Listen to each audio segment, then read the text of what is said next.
کہ حضرت محمد مصطفیٰ صلی اللہ علیہ وسلم شب معراج کے مطابق آسمان پر گئے تھے تو اپنے جسم مبارک کے ساتھ گئے تھے، جو آپ کے پچھلے سوال کے مطابق کسی انسان کے لیے ممکن نہیں، وضاحت سے بیان فرمائیں۔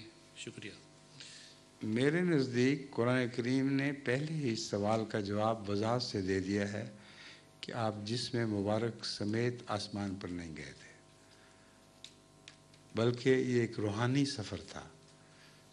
چنانچہ فرمایا وَمَا كَذَبَ الْفُؤَادُ وَمَا رَأَىٰ،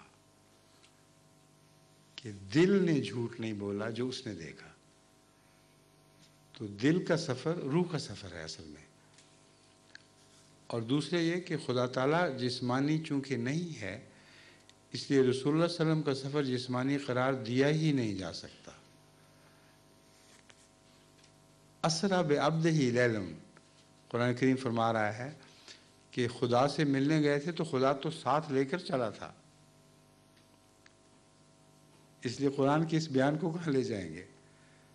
اللہ تعالیٰ وہاں تھا جہاں محمد رسول اللہ تھے، اور خدا کو ملنے کے لیے جسمانی سفر کا کوئی سوال ہی پیدا نہیں ہوتا تھا۔ اس لیے وہ روحانی سفر ہے جو قلب کی کیفیات سے تعلق رکھتا ہے۔